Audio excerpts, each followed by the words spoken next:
नमस्कार दोस्तों, आज हम लोग इस वीडियो में आदिकाल के बारे में जानेंगे। तो चलिए अब हम वीडियो को कंटिन्यू करते हैं। आदिकाल का समय सीमा है 1000 ईस्वी से 1350 ईस्वी। आचार्य रामचंद्र शुक्ल ने आदिकाल को वीरगाथा काल कहा है और इसकी समय सीमा 1050 विक्रमी से 1375 विक्रमी मानी है।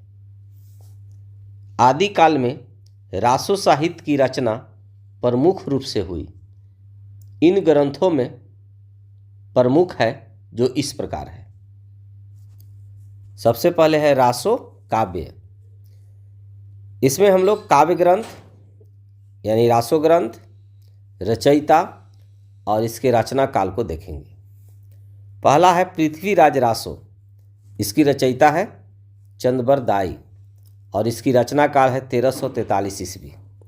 दूसरा है विसल देव रासो। इसका रचयिता है नरपति नाल और रचना काल है 1212 ईस्वी। तीसरा है परमाल रासो। इसका रचयिता है जगनिक और इसका रचना काल ज्ञात नहीं है। चौथा है खुमान रासो। खुमान रासो का रचयिता है दलपति विजय और इसकी रचना काल है 1729 ईस्वी। पांचवा है विजयपाल रासो। इसका रचयिता है नल सिंह, रचना काल है 16वीं शती ईस्वी। छठा है हमीर रासो। इसका रचयिता है साडंगधर और इसका रचना काल है 1357 ईस्वी। अगला है रास काव्य अर्थात जैन साहित्य।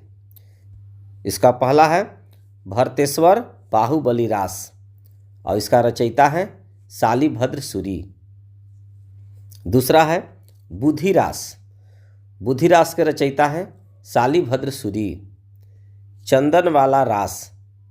चंदनवाला रास इसका रचयिता है आसगु। जीवदया रास इसका रचयिता है आसगु। स्थूलीभद्र रास इसका रचयिता है जिन्नी धर्म सूरी। रयवंतगिरी रास इसका रचयिता है विजय सेन सूरी। नेमीनाथ रास इसका रचयिता है सुमति गुनी। अगला है कछुली रास जिसका रचयिता है प्रज्ञा तिलक। जिनी पदम सूरी रास। जिनी पदम सूरी रास इसका रचयिता है सारमूर्ति। गौतम स्वामी रास।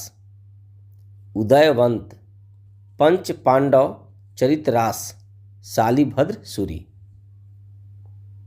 इन पुस्तकों के अतिरिक्त इस काल की कुछ अन्य पुस्तकें भी हैं जो इस प्रकार हैं। पहला है जयचंद्र प्रकाश जिसका रचयिता है भट्ट केदार। जय मयंक जस चंद्रिका मधुकर कवि। विद्यापति पदावली विद्यापति। खुसरो की पहेलियाँ अमीर खुसरो। ढोला मारूरा दुहा कुशल लाभ। अब हम लोग कुछ अस्मरणीय बिंदु को देखेंगे। पहला है रासो शब्द की व्युत्पत्ति रासक से हुई जो एक गे छंद होता है। दूसरा है पृथ्वीराज रासो वीर रस प्रधान ग्रंथ है तथा हिंदी का प्रथम महाकाव्य है। इसकी रचना चंद्रबरदाई ने की है। तीसरा है विसल देव रासो श्रृंगार रस प्रधान ग्रंथ है। चौथा है विजयपाल रासो और हमीर रासो अपभ्रंश की रचनाएं हैं।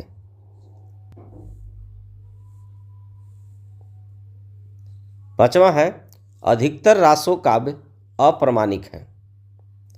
विद्यापति ने कीर्तिलता और कीर्तिपता का नाम के काव्य ग्रंथ अपभ्रंश में लिखे हैं। आचार्य रामचंद्र शुक्ल, डॉक्टर राम कुमार वर्मा, कवि राजा श्यामल दास, मुंशी देवी प्रसाद, गौरी शंकर हीराचंद ओझा तथा डॉक्टर बुलर पृथ्वीराज रासो को अप्रमाणिक मानते हैं। वेरी वेरी इंपॉर्टेंट पॉइंट है, इसे याद रखना है। 8वां है श्याम सुंदर दास, मथुरा प्रसाद दीक्षित, मिश्र बंधु, मोतीलाल मेनारिया तथा कर्नल टाड पृथ्वीराज रासो को प्रमाणिक रचना मानते हैं। पॉइंट 9 है आचार्य हजारी प्रसाद द्विवेदी, डॉक्टर दशरथ, मुनि जिन विजय, सुनीति कुमार चटर्जी रासो काव्य को अर्ध प्रमाणिक रचना मानते हैं। और 10वां पॉइंट है पृथ्वीराज रासो एक विकसनशील महाकाव्य है जिनमें समय समय पर परिवर्धन होता रहा।